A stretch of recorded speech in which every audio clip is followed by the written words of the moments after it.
It's the SawCast, where real people speak that real shit on real topics. And I go by the name of Stevo. And I'm Aerial. What the fuck you do, y'all? Today, niggas is talking about the 5 books that we most learned from in 2024.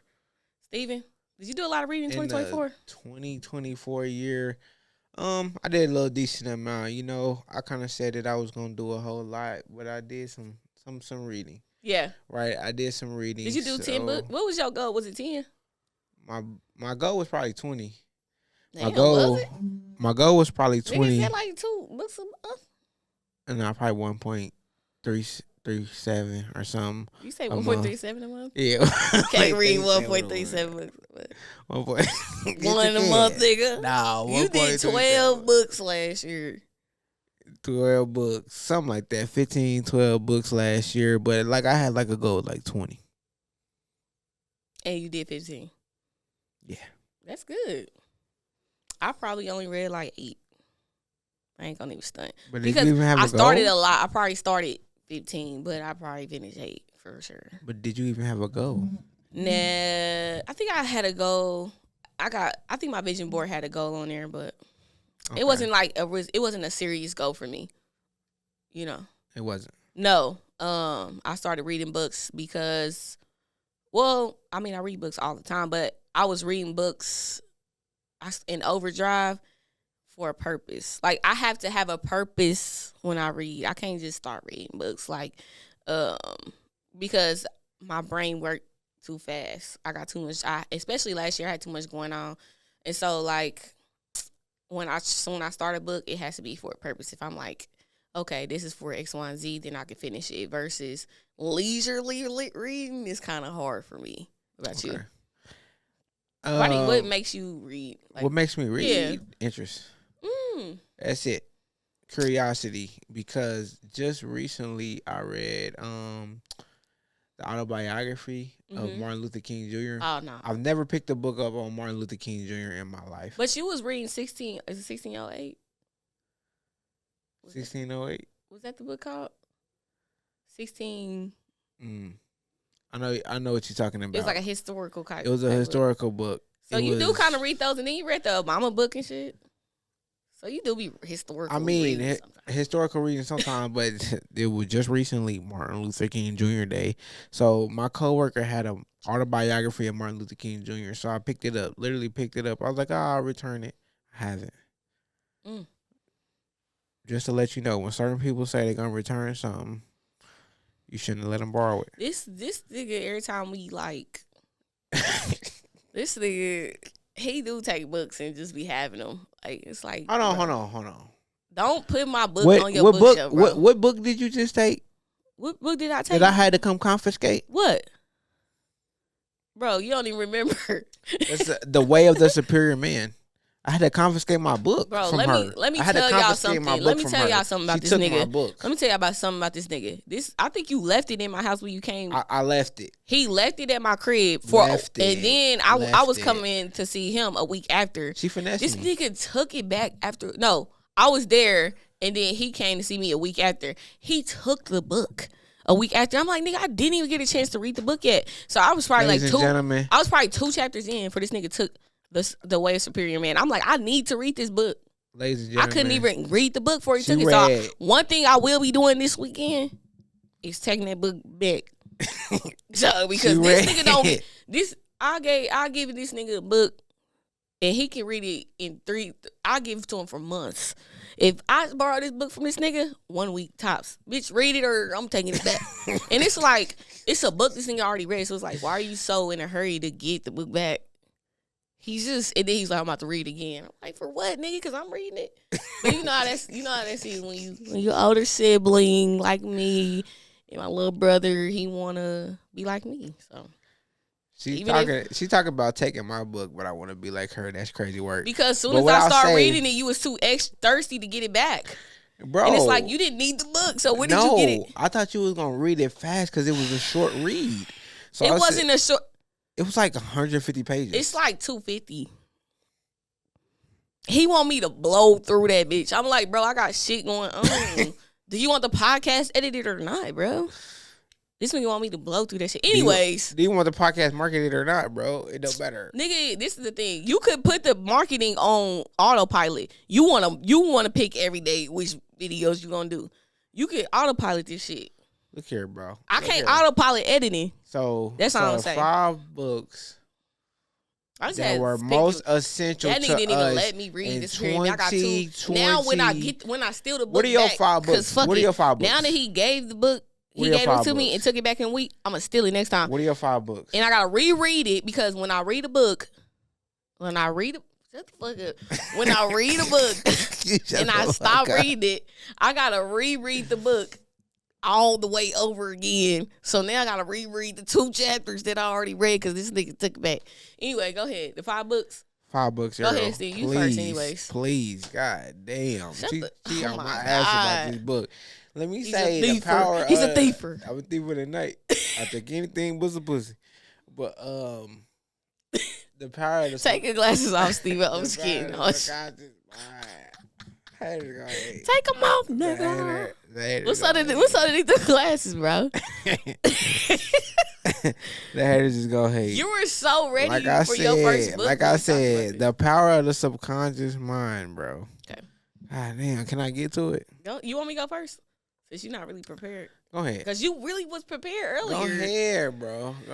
Why you ain't prepared, bro? All right, anyway, we ain't gonna go to that. All right, so I'll say the majority of the books last year that I read and that I'm going to talk about today were books that I was reading to learn more about myself. I had issues in my last relationship and relationships before that, and I was just trying to figure out why the fuck am I picking the type of dudes that I'm picking? Like, what is it about me that got me picking and choosing the type of people that I am to date? You know what I'm saying? And so I was like, I need to learn more about myself. And some people like go to therapy, blah, blah, blah. And I feel like therapy is a lot of different things. And I feel like learning about therapy is like you learning about yourself. So some people got to learn through talking to somebody else. And sometimes that's what I do, you know what I'm saying, in general. But also like reading books. So like I said, majority of them was me trying to figure out what the fuck I was going through for me to pick the type of dudes who I normally go for, and trying to figure out how I can be a better person so that the next relationship that I'm in, I'm ready.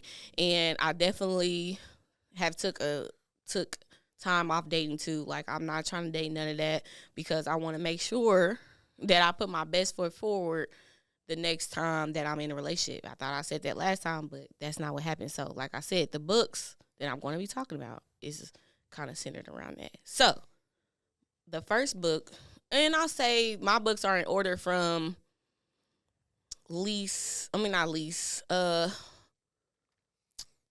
beneficial, less beneficial to more beneficial. So the first one I'm going to talk about. When you say less and more beneficial, what you mean? I wouldn't say all of them are super beneficial, but I will say. I'm saying, like, in what ways though? It has to, with my self-growth, with my self-improvement. With self-growth and self-improvement. Yeah, on the topic of relationships. On topic of relationships. So you got our relationship books. Majority are things about relationship books, or things about people and things about men, things about women, stuff like that. All right. How do I love, how to love, blah, blah, blah. How do people love, stuff like that. Okay. What do people care about? Because obviously I don't know what the fuck I'm doing. So it was like a self-interest kind of thing, like discovery. It was a discovery year for sure for your book reading. For sure. Okay, got you.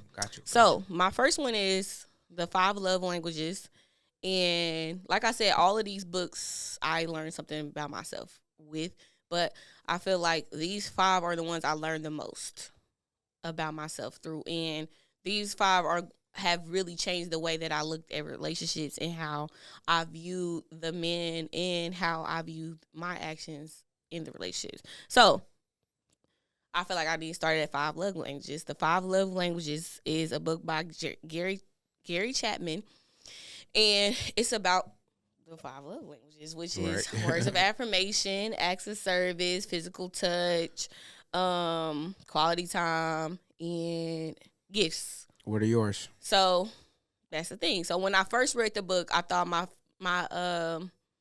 top love language, I thought it was gonna be acts of service, because I love when people pay attention to me and then figure out ways to help me. I feel like men, from what I like, I like traditional, more of a traditional kind of, not traditional, more so like I think that men should be there to help guide to a certain extent, give logical advice when I'm being super emotional, help me step out of that and go back into my logical so that I don't make bad decisions. So um men, I really appreciate in relationships when men help me with things, take out the trash and You can work right. I always say take out the trash. You can work right. Work, pay the bills, like do things for me. Or if you you see that I'm tired, if you see that I'm tired, like help me. Compliment. Or yeah, or like men who pay attention to the things I need and assist me and get me where I need to go. If you see me struggling or something like that, you want to offer me help. I also learned that a big love language for me is quality time. And it's like, now that I think about it, like me and my siblings, my mom, my dad, we do spend a lot of quality time together. I would say even when we go back home, like me and Steven are known as the cousins who always bring everybody together. So we do like quality time. Like me and my brother can sit down and chop it up for a long time. Like just chop it up. And it's like, even to me, we having phone conversations. I'm saying I didn't understand. I didn't realize that was one of my love languages. So I like in some of my relationships, we would have issues when we didn't spend a lot of time together. You know what I'm saying? I didn't recognize that was one of my things until I read the book. I'm like, and took the quiz. I'm like, oh, I do care about acts of service and I do care about quality time. I was like, damn, I really do care about quality time. And if a nigga was not spending a lot of time with me, or if I feel like you're not trying to be around me, stuff like that, then I don't feel like you love me. Like I said, that book is about the 5 love languages and really going into detail on what each one of those means and what, if you're a person, if that's one of their love languages, how to help them feel loved, like based off that love language. That was me. So what's your first one? So the power of the subconscious mind. Oh my goodness, that was good. But is one that I like because I'm more of an intellectual, but I'm in my spiritual realm as well right now. So being an intellectual and in my spiritual realm is kind of a challenging book because it kind of makes you go past your common level of thinking. Right? It's a book to challenge your mind, but also to test your faith type of book. Like, because you have to step outside of the box. Like, it's just not just a normal kind of like, oh, I'm just reading a book and I'm reading it just for information. Yeah, you're reading it for information, but the information in this book makes you think about how you really think. What are you surrounding yourself by? Like, how strong is your faith at the same time?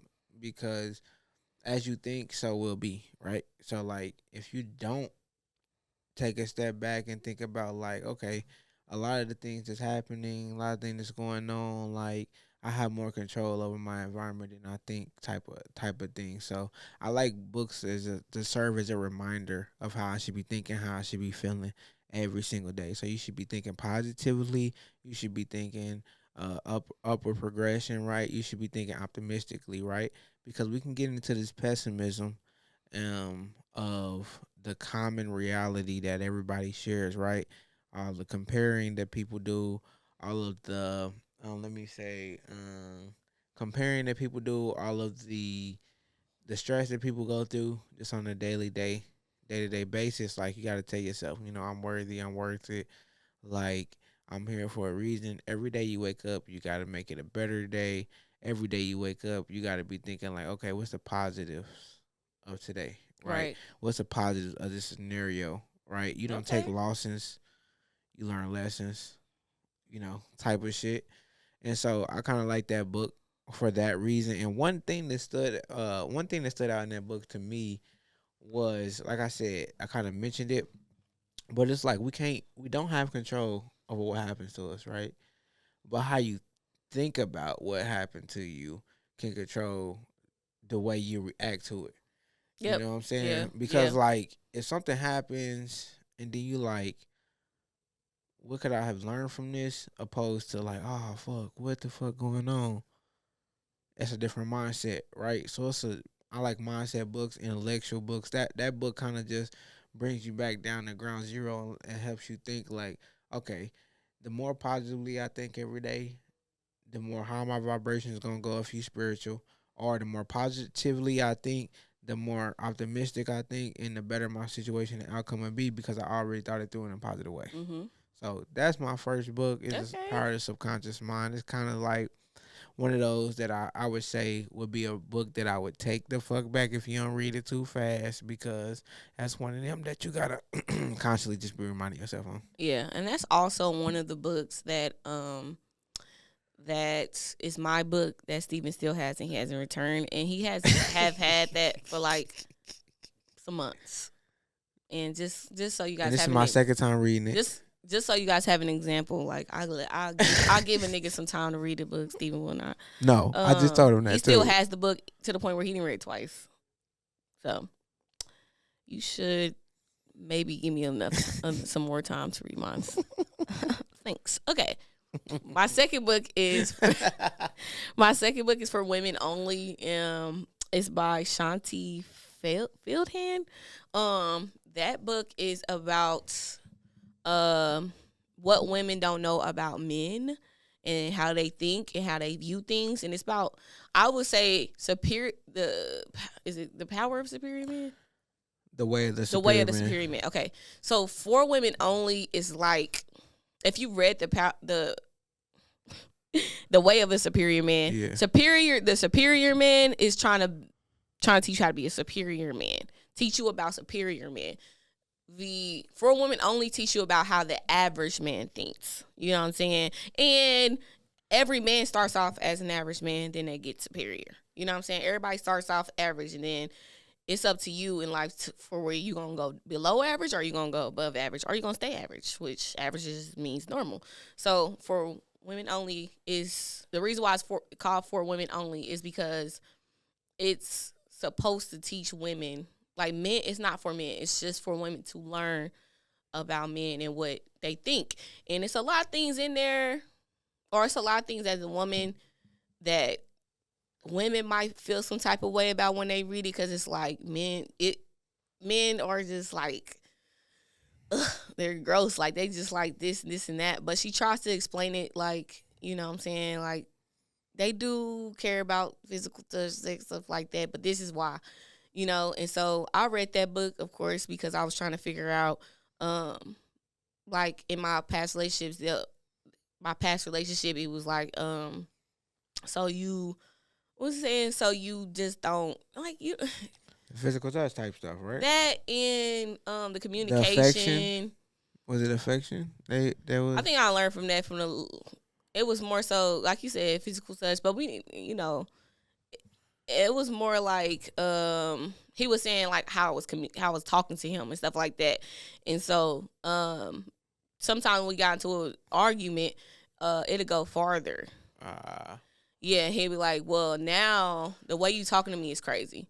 You know what I'm saying? Even though he said some crazy shit to me. But I feel like a lot of times in relationships, niggas say crazy shit to me, and then when it's time for me to say something, it's different. Just because. Okay. Go ahead. No. Let me talk about my book. Then you talk later. Okay. I was just going to say something real quick. Go ahead, Steven. All I'm saying is, she has told me before that it don't matter what you say when she feels like you cross a certain line. If she goes further, it doesn't matter. But at that point, I feel like a lot of times, because of where I am mentally, I don't really go that far. So, like, if I go there, it's because you pushed me there. You know what I'm saying? And so, basically, what I was trying to see is, like, what made him push me there, and then why act? Because a lot of times, I'll say this, too. In our family, like, we get into it. We some strong people. So, like, we'll get into it. We still cool afterwards type shit. You know what I'm saying? But, like, and we don't hold grudges. Like, if Steven say, my brother say something crazy, I'm not going to hold a grudge on what he said, because I know we understand we saying it in a heated moment. So, it's like, I know this nigga still my nigga, even though he said XYZ. You know what I'm saying? But everybody not raised like that. So, it's like, when sometimes when I said stuff, when he said stuff, I'll let it go. So it seems like it's not affecting me. Right. But when I say stuff to him, he don't let it go. He holds it. But they said in the book, it say men know that they women love them because of the respect they give. They woman give. Yeah. If they don't get no respect from their woman, then they like, you don't love me. Versus women, like, you can show us love, you know what I'm saying? Listen to us, little things, stuff like that. Then we know we love you. But man, if you ain't respecting them, like you talking crazy to them, they don't think you love them at all. And then on top of that, if you don't show them love physically, then they don't think you love them at all. So like, you talk crazy to me and you ain't fucking with me like that, like, there's no way you love me. That's how men think. So that's all stuff I had to learn, and it really helped me learn how men think and how they feel, and how much respect matters to men when you're in a relationship, and how much the things I say as a woman affects my man too. Because like, if you like you could like, you could say some, like, a bitch could say yo nigga ugly or something like that, or his shoes is dusty. But if you say if you tell your man his shoes is dusty, or he a dusty ass nigga, that'll affect them in a different way. To me, that's just being honest. But to him, how the woman communicates to the man is very essential, and it is very important. Respect too, right? Well, the respect level and how we feel about that is very important as well. You know what I'm saying? So, sounds like you learned a lot about the communication. I learned a lot about the communication. I learned how men feel about certain things. I learned that respect is number one. I learned why physical touch matters to men. You know what I'm saying? I learned that men, I didn't learn that, but it kind of reiterated that men don't have a lot of emotional support outside of their women and their moms. So like, if they need a lot more emotional support, even if they don't show that they need the emotional support, even when you giving it to them, they really do take that into account and really do need that. And so a lot of times men break all of their walls down, their masculine walls down, to be with you as the woman. And so like, if you making them feel bad when they're at their most vulnerable emotional state, you can fuck them up and fuck your relationship up more than you know. So like, that was something I learned too. That's a fact. Because the way that the woman that you interact with your woman, because you are definitely your most vulnerable self, right? Because you open it up on another level, because that's a trust factor as well. Yeah. Right? Because it's like, I'm spending time with you, and the more time that he spends with you, the more significant that time is with you and him. And the more he opens up, the more you break barriers, the more like, you're like, okay, now I can see who he is as a person. Because I believe initially we all put up a certain barrier, right? Mm-hmm. We all put this certain barrier. Then as a man, you got to have a sense of masculine to you for a woman to even be attracted to you. Because if you don't have that sense of masculine to you, then she's not going to be attracted to you, because all women want a man that's resourceful, or a man that's protecting, you know what I'm saying? A man that protect them, that can provide for them, you know, that can be resourceful to them, and that can also help them with their needs, the other needs that they have. You know, one thing I learned too, even though he's kind of taking it to, we going farther over time, but anyways, one thing I learned was that my dad's a contractor. We've been a contractor for like 30 years at this point. Oh no, damn near. My dad's been a contractor for 30 years, and so my ex was trying to get into contracting, and he's really actually does contracting on the side. But there will be times where he had to do something contracting wise at the crib, and I'll be like, let me call my dad first. That's not what that affected him more than what I knew, because in the book it say like, you gotta give your man a task, and you can't watch him do the task. Like, if it's gonna irritate you the way he do the task, leave the motherfucking room while he do the task. If he don't, because you gonna see him fail while he's doing the task, and if you know how to do it, you're gonna be like, that's wrong, that's not good. You gotta let your man. You gotta when you give your man a task, you gotta let him do it and let him figure it out, and he gonna be an expert after that. My problem was, while he's doing the task, I'm like, that's not That's not the most efficient way to do the task. But what I that will wasn't say, helping the situation at all. About that, wasn't helping the situation. The reason why it didn't, and my dad be so ready to help because your dad had that experience. But all throughout college, your brother worked with your dad. That's even. So your dad and your brother. Oh my God. Had some sort of contracting experience. Yeah. So a lot of things wasn't even a thought to you, because it was be done. And it's done the way that I think it's most efficient. It's done because it's like nothing said. It's not that it's done. It's done the most efficient way. I feel like. Okay, yeah, so I'm a different type of woman anyway. Yeah. I'm an IT woman with a MBA. Like, I have a degree in IT, and I have a master's in business. Yeah. So, like, efficiency and completeness and done right is so important to me. For sure. You know what I'm saying? So, if I'm seeing you doing it unofficially, I'm like, well, I can help you in a timely manner, too. I can help you do it officially. And then my dad, when we're doing contracting things, he always sometimes let me and Steven, like, help him. Like, here's the screwdriver. I already know my dad gonna need when he doing something. So I already got all that laid out. But that's not the way he does it yet. So it's like, here's a screwdriver. He like, I don't need a screwdriver yet. I'm like, yes, the fuck you do need a screwdriver right now. And at this point, you need a screwdriver. And he like, I don't need a screwdriver yet. Because the way he's doing it is different.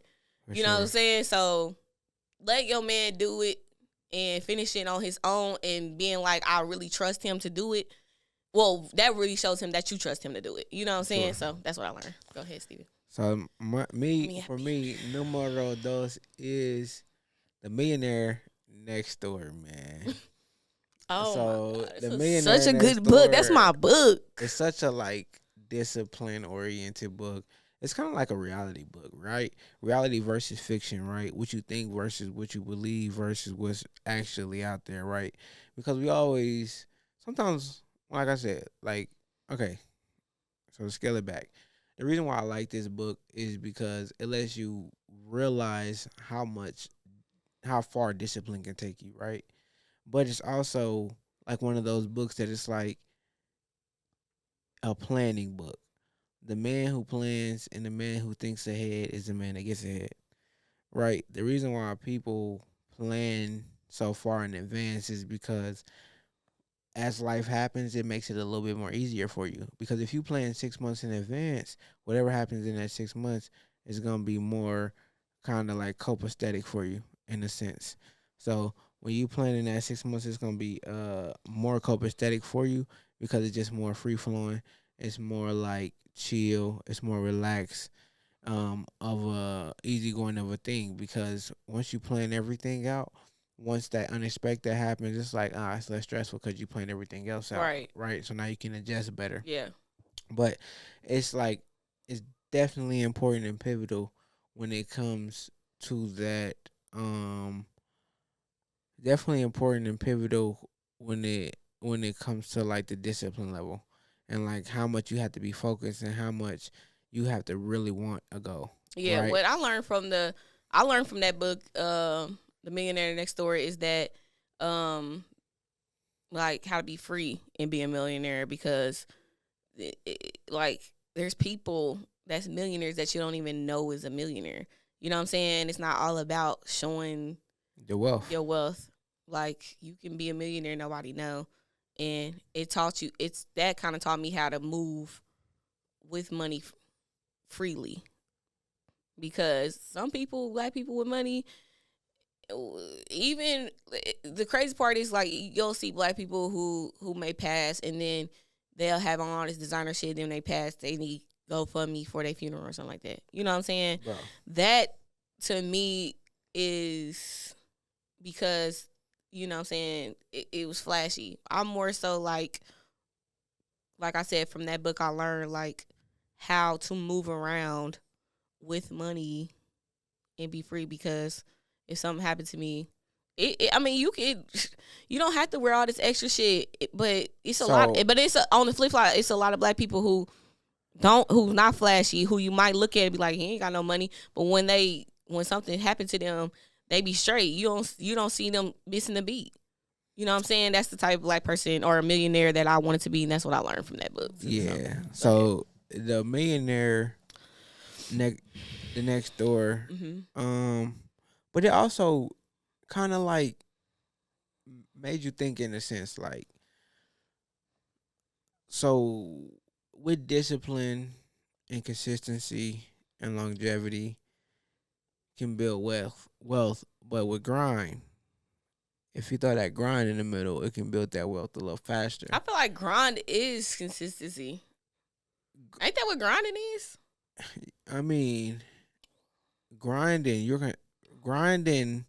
isn't necessarily consistency. Grinding is consistently working. It consists of consistently getting to the bag. What is grinding? No, I'm saying consistently getting to the bag. But you gotta add to the bag on there. That's what grinding is. You gotta add to the bag because you can consistently be saving. You can consistently be saving, consistently be investing, but you ain't consistently grinding. That's different. Right. That's different. Right. Sauce on the top. That's a little different. Okay. So, but yeah, The Millionaire Next Door, I believe that's definitely a recommended book, that people should look into. A nice little one-off to visit occasionally. That's what I would say it is. Another book that Steven has in mind that hasn't returned yet. So, I don't know about that. Letting go of overthinking.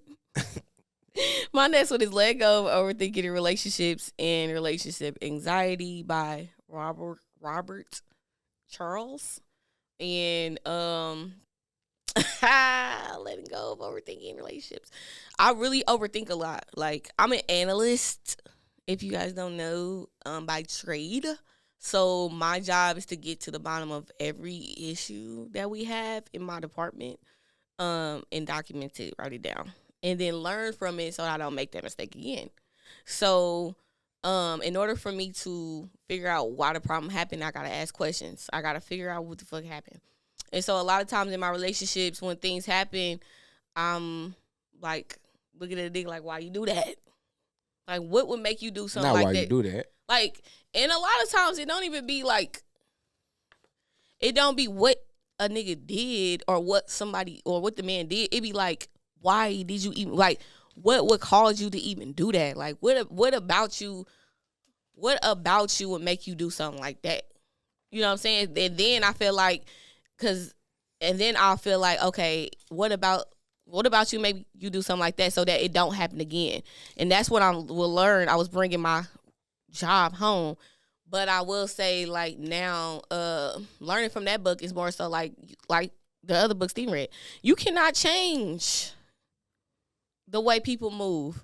The reason why people do what they do is because of how they was born and raised. I mean, how they was raised and experiences that they go through. You did not go through that experience. You did not go through that. So you're not going to always understand why they made that decision. I definitely say one thing that I say is we all living our life in our own little world, right? Yes. We're all living our life in our own little world, and everything that we do makes sense to us based off of our realities. I'm saying. And our realities make sense based off of what we hear, see, and been through. So, like, at the end of the day, like, when it comes to work, this is an application that we coded. So if something doesn't work, then that's because we didn't code it correctly. That's an actual finite answer. But with relationships, there's no finite answer to why somebody did something like that. So that's what I had to figure out. Like, in the way humans move versus the way I'm analyzing this app is two different things. So, like, if they make a mistake or something like that, sometimes it do matter to understand why, if I want to stay, you know what I'm saying? But at the end of the day, don't go too deep into it, because you gonna overthink, you gonna stress yourself out, and then you gonna start looking at the person differently, and then questioning character, and then you're gonna not trust them when they're doing stuff. It goes too far. I'm saying it so, definitely and I feel like my ex was an overthinker too. He overthought a lot of shit, and so two overthinkers, and then we were really both intelligent. Two overthinkers that's intelligent, it was just going too far. You know what I'm saying? So at the end of the day, like, that taught me why I shouldn't be overthinking in my relationships, and you're not going to always have a finite answer. Whatever the answer is, that's the answer. You got to take it. Either you're going to deal with it or you ain't going to deal with it. but it's not necessarily you gonna change them just because like you can't change them. You just gonna either take their reasoning and do what you will with that. That's all you got. Yeah, I mean, in life, that's all you got really. Right. It takes somebody's reasoning, take the reason why they did it, and make your own assumption based off of your reality. That's basically what it was. Like, stop overthinking. Let it go. Let it go. Let it go. Stop overthinking. Let it go. And then once y'all go through it, let it go after that. I kind of learned. That's the one. I knew that already going into the relationship. He didn't know that. So that's something that I was trying to tell him and get him to understand. Once we get, and that's something that I already knew. I found out by myself. I already had in the bag, in the chamber. I already knew because of how my family is. Once we get into an argument, we let it go after that, and we let bygones be bygones. But with him and how he did shit, he wasn't letting it go. He'll say, "Well, I'm done with it," but he'll bring it up like he wasn't letting it go. So we wasn't able to move forward. He wasn't able to move forward. So like I was moving forward. He wasn't moving forward. You know what I'm saying? Right. So that helped me figure out where he was having issues too and where I was having issues with him. Like, because I'm like, this shit petty if we gonna love each other for real, which I feel like with my family, I know real love is for real. Like, a lot of people to me don't. I think I do. In the way that I know what real love is, I think that my family shows why so? How so? Because it don't matter what the fuck ever we do, we still love each other, we still fuck with each other, and we did a lot of shit to each other, not just you, me, you. Mama, daddy, all that to all of us. We all did some shit to each other. But we all love each other afterwards, and we still fuck with each other. We still want to spend time with each other, and we rather spend time with each other. And we chalk it up to niggas was just having a bad day or whatever. That's real love. Right. And anytime any of us need each other in my family, and I'm talking about me, my mama, my brother. When I say family, I got a big ass family. So I'm talking about Steven, Ariel, Leia, Tan, Big Steve. When we all do something, you know what I'm saying? We still care about each other. We still love each other. So like, and we still will do anything for each other. Like if I can call any of these niggas right now and they drop whatever they doing and just come help me and vice versa. That's real love to me. And then, like I said, not letting things go and keep bringing up old shit is not love, in my opinion. You know what I'm saying? And that helps. That doesn't allow you to love love the person that you're opposite from longer if you just holding on to every fucking bad thing they ever did. And then when y'all have a conversation about it and you get when y'all both are ready to have a conversation about something bad that happened that somebody did to somebody else, really had that conversation, and when they explain themselves, really take from it what you gonna get and let it go after that. Don't bring that shit up no more.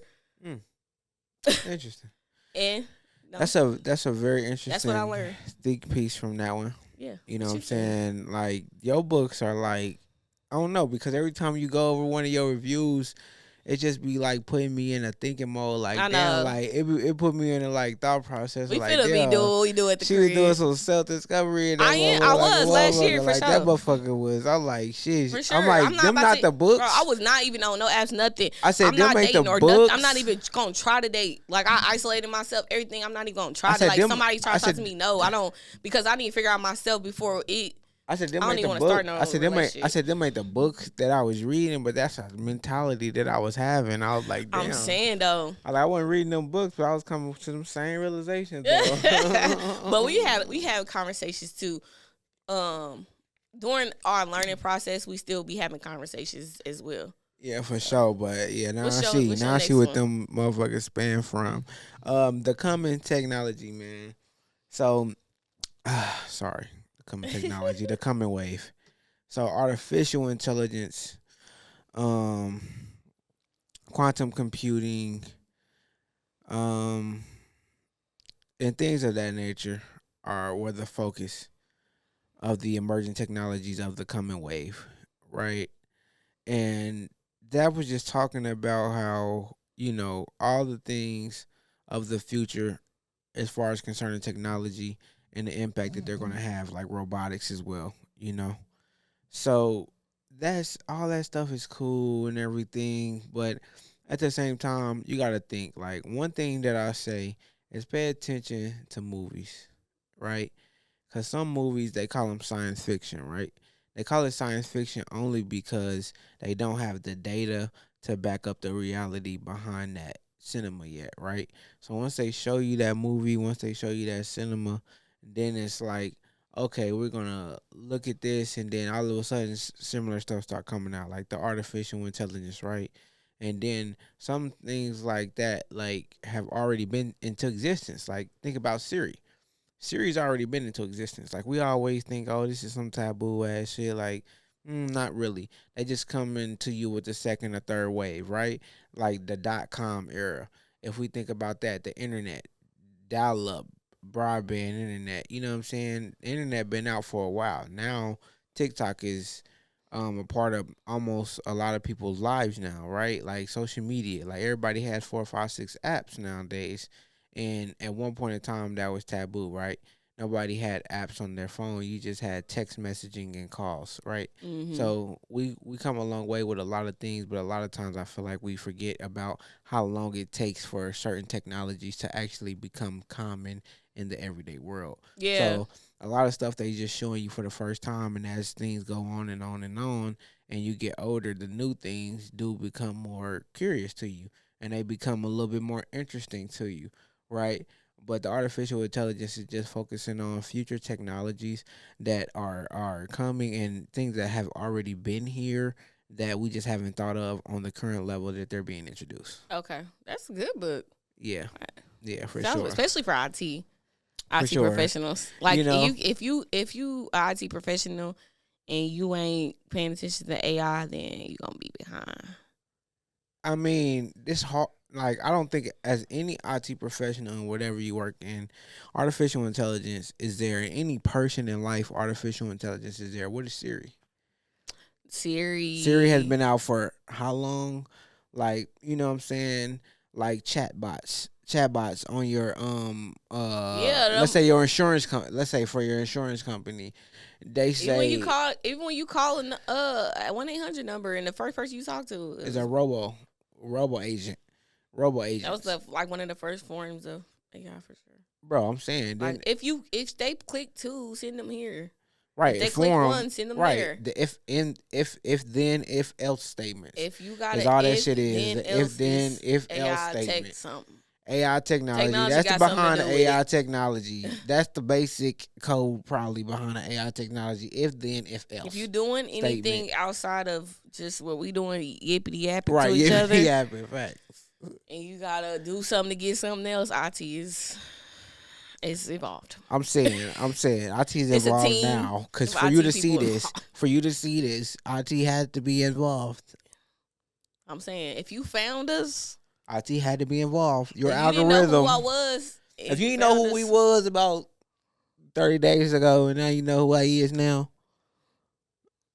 You feel me? Now you know who I is now. You feel me? Goddamn, that's that algorithm picking up on your ass. All right, so the next one is, for me, The 4 Agreements. Is by Donna Reese. This book is just like getting you centered just spiritually and as a person. So the 4 agreements are: be impeccable with your word, don't take nothing personally, don't make assumptions, and always do your best. So what I learned, I'll say be impeccable with your word. Just make sure that, like, you know what I'm saying, don't over promise and under deliver. If anything, under promise, over deliver. You know what I'm saying? Do make sure you're doing that more than the other. And then when people do stuff in your job or in life in general, don't take it personally. Like, let that shit go. Like, okay, I ain't really worried about it, because if people are not if it's real disrespectful, then okay. But like, if somebody is saying something that's trying to get up on your skin, or like sometimes at work, people feel like people being dismissive or anything to you, don't take it personally. You don't know what they going through. Not a lot. The most happiest people ain't going through a lot of stuff. So like if somebody is like not happy and they trying to make you feel some type of way or something like that, then but wait, that's the reason. Wait. So don't take that shit personally. But sometimes that person that's outwardly projecting happiness is going through the most. Sometimes, yeah. Sometimes.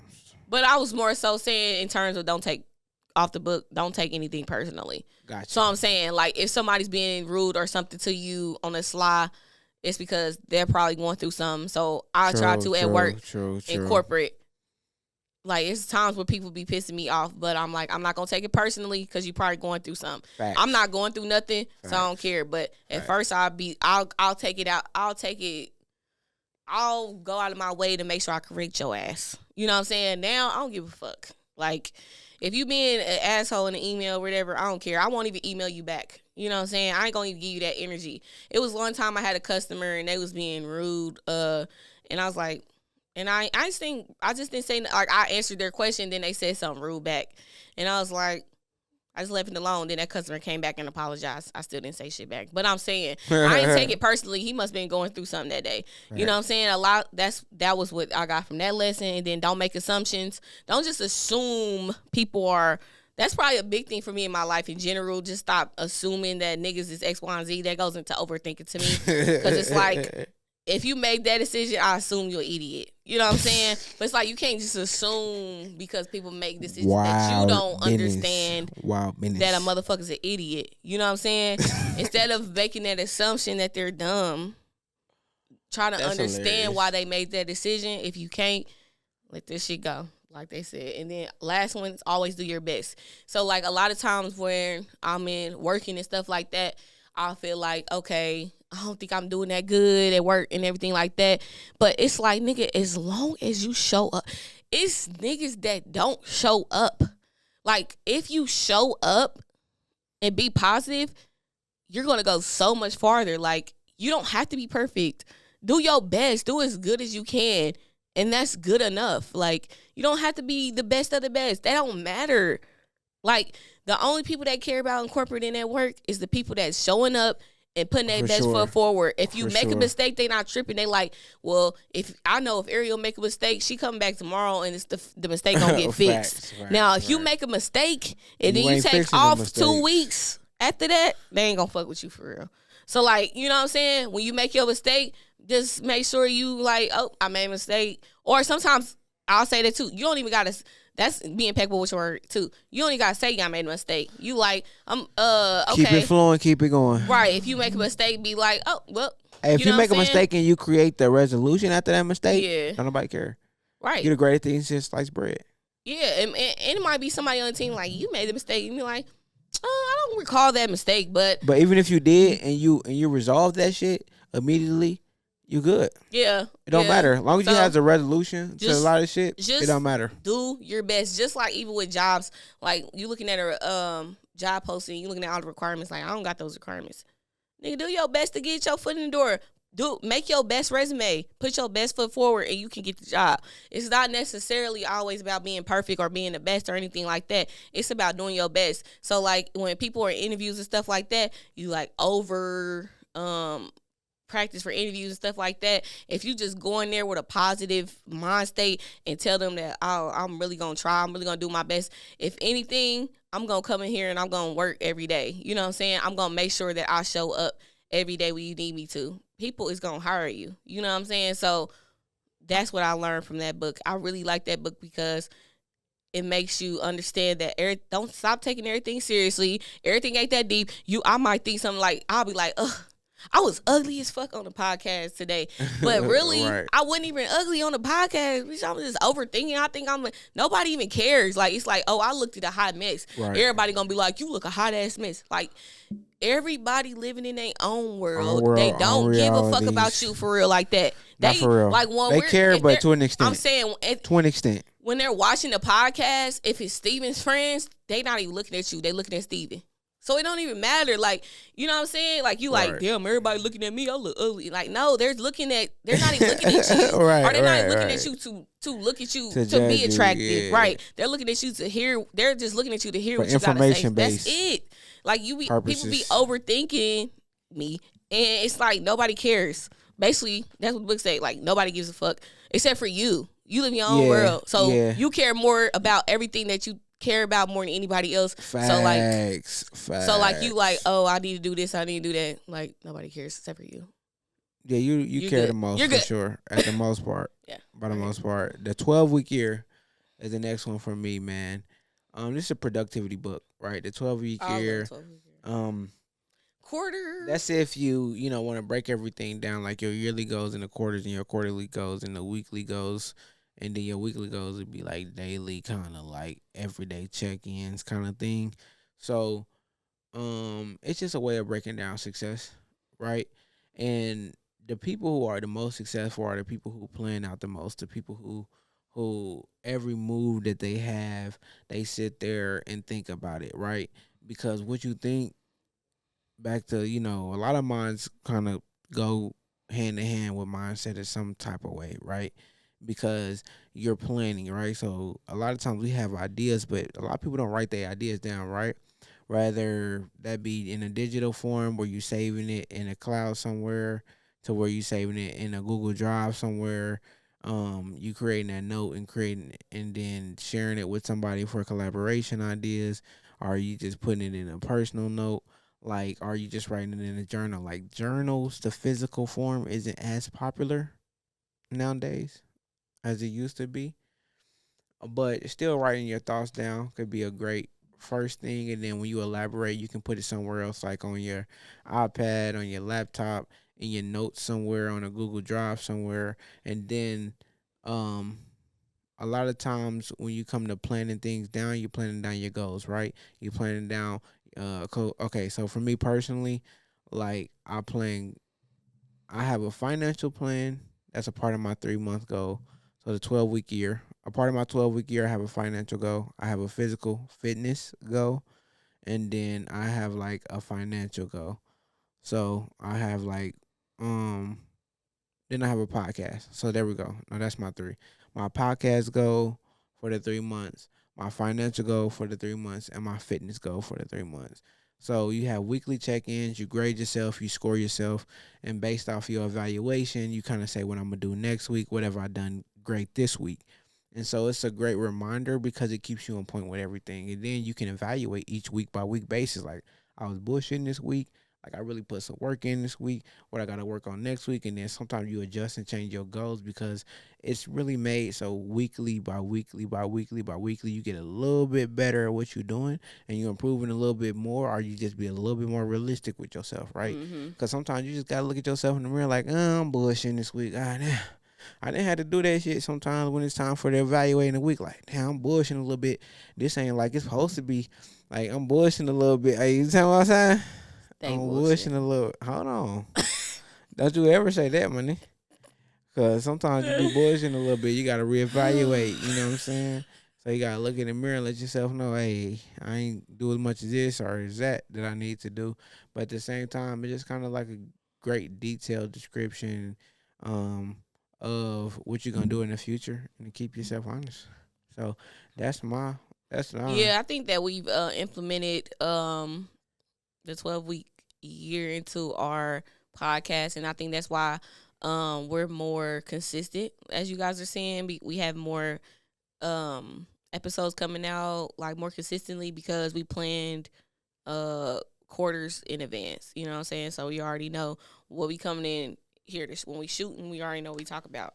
We already got that ready. So honestly, like, it was somebody who reached out to us to help them with something that they had going on, and we had the energy and space to give them some advice and talk to them and have a meeting with them because we already had all of our stuff already in a row and already planned out for what we got to do for our own stuff. Now, we just figuring out that, well, it helps you understand that if you got the reason why these millionaires and billionaires are able to make that much money is because they're planning one business out 12 weeks ahead, and then they got openness for other stuff. For new ideas. You take another idea, plan that 12 weeks ahead. Then you take another idea, plan that 12 weeks ahead. You know what I'm saying? Then you won't have to work as much because you already got everything planned out. You can do work for a whole week, and then you can do a week's worth of automation work. Facts. And then have the 12 weeks go smoothly. Facts. And then do another week. You know what I'm saying? Facts. And so if you got 4 or 5 different automated businesses automated weeks, then that's 5 different incomes that you can have. And so it helps your mental health to do 12 week let's just read 12 week a year and like plan things out. It helps you be able to get more money and more resources, and you're able to have more time to socialize as well, so that you can get more opportunities. Facts. For sure. Facts. Big facts. All right, mine's the last one for me is, which is the number one thing that started off my journey last year, is The Art of Loving, by Eric Fromm. If you read All About Love by Bell Hooks, she basically wrote that book based off of The Art of Loving by Eric. So Eric is white, Bell Hooks is black. So the All About Love from Bell Hooks is like the black woman's version or her interpretation of The Art of Loving. And yeah, I love her book too. Like, I didn't put hers on my list because I got The Art of Loving. Now, the reason why I like The Art of Loving more is because it's more factual based. You know what I'm saying? And there's the art of loving is more factual based. It's all the facts. Facts are we talking about? I'm saying how people love, stuff like that. Okay. I'll go into that, but it's more factual based on the reading. And then it's like taking the reasoning from the facts. All the facts are in there. So Bell Hooks is like, once you read, that's all the facts book. But from from those facts, this is what I got of it as a black woman, what we need. So you could read All About Love if you don't want to go into the factual part and then get too statistical and all that and The Art of Loving, but I like The Art of Loving. So that taught me how certain groups of people love, and how understanding based off of hormones and studies and stuff like that, how men love versus how women love, versus how versus how a mother loves versus how a father loves, stuff like that. So like fathers, if you like really pay attention to how, if you have a father, if you don't, it's okay, but you understand that dads will cut your ass off because the love is more. My dad, I thank God he don't, but you know what I'm saying? He'll get mad, be like, I ain't fuck with you. He'll say that he'll say that further. He'll say that before my mama do. Like, my mama will get mad, but she'll never be like, I ain't gonna fuck with you no more.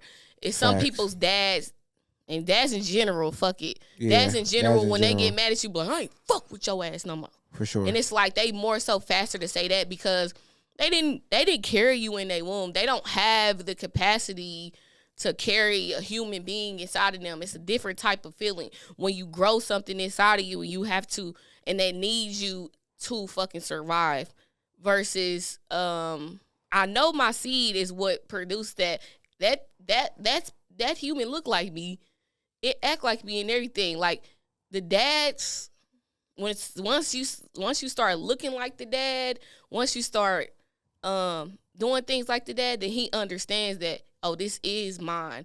Like, right. That's why a lot of times men have to get DNA tests and stuff like that. They need to feel like a sense of ownership over that thing, over whatever it is, in order for them to feel love over it. Mothers, their love is unconditional. Yeah, it came from their womb. That's a love that you will never. It grew inside of them. That's the top. So that's in the book. They say that's the top love in the world, in the history of love, in the history of anything in general, is a mother's love to their child. Absolutely. Because it's unconditional. It doesn't matter what you do. Your mom is going to love you. You know what I'm saying? Facts. And women have that, what am I trying to say? That capacity to love somebody else. Men don't, but they do love you, though. They do have the capacity to love you, but it ain't going to be unconditional. It's not as unconditional. Exactly. As it's conditional. A woman's love. So, no. You got to understand that. That helped me understand about my dad, the guys I was dating, my mom, how she is, me in general, stuff like that. Like, I can't expect the same type of love I give a man to give me back. He ain't going to ever give me that back. Most you know what I'm saying? Not, that's a lot of times. That's the reason why a lot of times I think I say the things that I say when we're on our podcast and stuff like that. Yeah. Because I'm of the knowing that men aren't even capable of loving on the way that a mother does. He's not even capable of loving me like I can love him, or going out his way. It's like sometimes I was in relationships and I'll be like, why? You know what I'm saying? Like, why would you do that? Or why would you say that? Like, a lot of times women be like, why would you cheat on me? Like, I ain't have that in my relationships. I'm not going to say that. I don't know nothing about, but women get cheated on, whatever. But I didn't have that in my last relationship. I don't want to put that out there. But I'll say that women sometimes will be like, why did he cheat on me and stuff like that? And it's because the love is different for men than it is for women. For sure. So we would never, we don't. The type of love, how we receive love, how we feel about love. Right. We understand how it feels when somebody cheats on us. So we don't want them to feel like that. You know what I'm saying? We don't want to make nobody feel like that because we know emotionally how that feels. But I feel like when we talk about cheating too, the action, the feeling behind the action is different, right? Because like if a man cheats, it's not just strictly emotional. I feel like more so when more so than not when a man cheat is because of lack of affection that he feels is essential. Yeah. You know what I'm saying? So that's a majority of that. Or there's also that one where he just lying to himself. It's either the man's lying to himself and he can't really commit to one woman, or the man isn't telling his woman that she's lacking something. Or maybe he did tell her and she ain't paying attention. That's an extension. Because I remember, like, I was watching something just like bringing like current events to surface with Chad Ochocinco, and he was just like, and Sherelle was talking about it on her show. Like, she'll be like, I'm not he'll be like one night he was like, can you make me a sandwich or something at 4 a.m. And she was like, no, you make me a sandwich or nothing like that. It's like that would have showed him that you loved him. And it's like, you've been like, you think you're so into your independence that it's like, I'm not finna, you need to make me a sandwich. You know what I'm saying? And so he went and found a bitch to make him a sandwich at 4 a.m. It's plenty of bitches in that nigga DMs that'll make him a sandwich at 4. It's the hell of bitches in Chad's DMs that'll make him anything whenever the fuck he want. So like for her to be like, I ain't doing that. What you mean? You know what I'm saying? Yeah, for sure. Yeah, he's like, and then he might say it on he might talk about on his podcast like, man, I want a sandwich at 4 a.m. It's probably like 150 bitches in there like, I'll make your sandwich at 4 a.m. And it's bad bitches. It's not like it's like ugly bitches. Some of them bitches is bad than a bitch. For sure. Definitely. I mean, because she said she got in his DMs. You know what I'm saying? So like at the end of the day, you got to understand how that this book helped me understand how men love versus how women love, and with logic and based on it. Like I said, if you want to hear a black woman and how it affects us, then read about All About Love by Bell Hooks. But if you want to learn it in a logical and where that thinking came from, then read The Art of Loving by Eric Fromm. Okay, so now back to the financials. Yeah. Financial literacy for all. That's the one. That's your number one. Financial literacy for all. I wouldn't say it's my number one, but it's by John Hope Bryant. So he more so has a mentality of like, he say it's not civil rights. He said the time of today is not civil rights, but it's silver rights, right? He's saying it's financial. So his more so outlook on it is like, as long as you educate yourself and you become more financially literate, you can be one step closer to that American dream.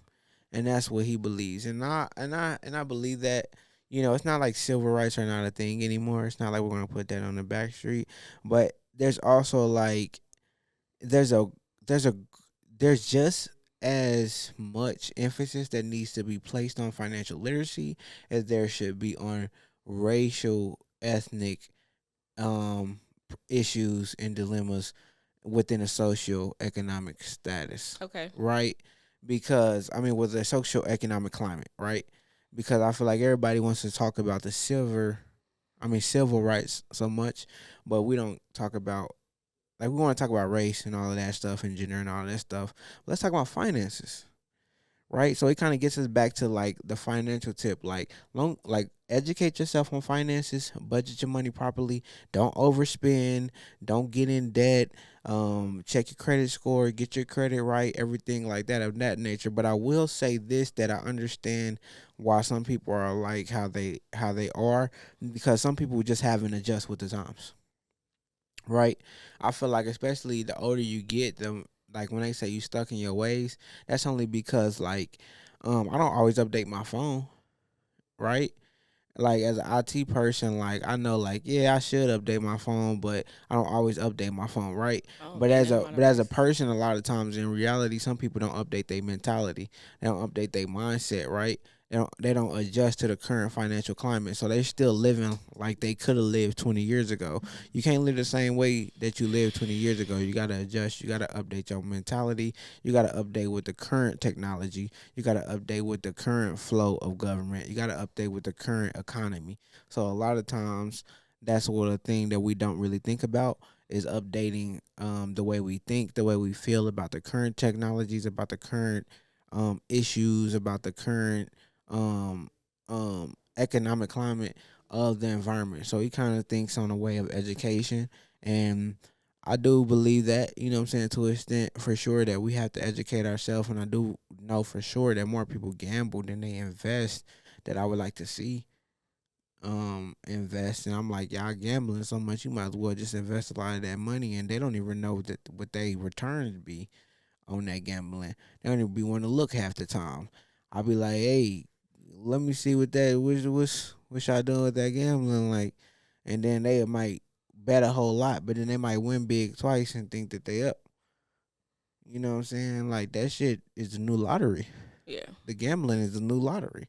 So you just gotta adjust your mentality and your mindset, because a lot of times you don't really realize how much discipline and sacrifice it take you, opposed to just taking chances. Okay. So what's your last one? No, that was my last one. That was your last one? Yeah, so really? Yeah.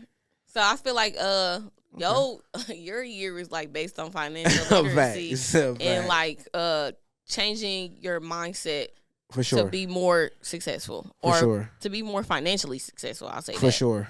Mine was more so personal development, relationship development, relationship discovery. Yeah, and learning about myself to figure out life and how people think and believe and how they view relationships. Because that matters. Like how the opposite sex matters. If I want to date them, then I need to learn how they learn. I mean, why they think the way they think, stuff like that. Like I say, all about is it all about women?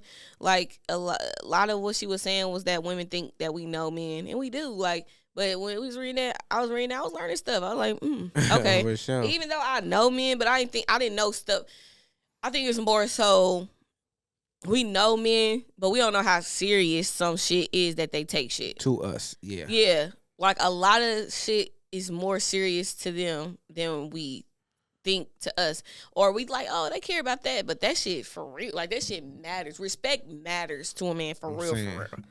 Especially the type of man that I like, which is a masculine man. If I'm saying I want a masculine man, Aerial want a masculine man, it's respect is number one. I'm saying, and I'm like, okay, I feel like I respect him in general, but when I don't, and I let it get too far, then it's gonna get ugly. So, you know what I'm saying, like. A lot of what I was learning, like you said, relationships, myself versus, and then the other person. Yep. Yours was money, finances, mindset, spirituality, in a way. Yeah, and this is SawCast. And you can check us out, man. Don't forget to cop that merch, man. Get the SawCast.com/shop, right? Yeah. Okay. Yep. Get the merch and like, share, subscribe. We always say like, share, subscribe, but like really like it. Really share it, really subscribe to it. Really watch it. Shout out to everybody who we've been noticing y'all like posting, reposting our shit. Y'all so real. Shout out to everybody that's on TikTok, fucking with us. TikTok gang. We love y'all. Shout out to y'all YouTube shorts. We love y'all. We really appreciate y'all. Y'all really fuck with us, and it's a SawCast. We'll see y'all later.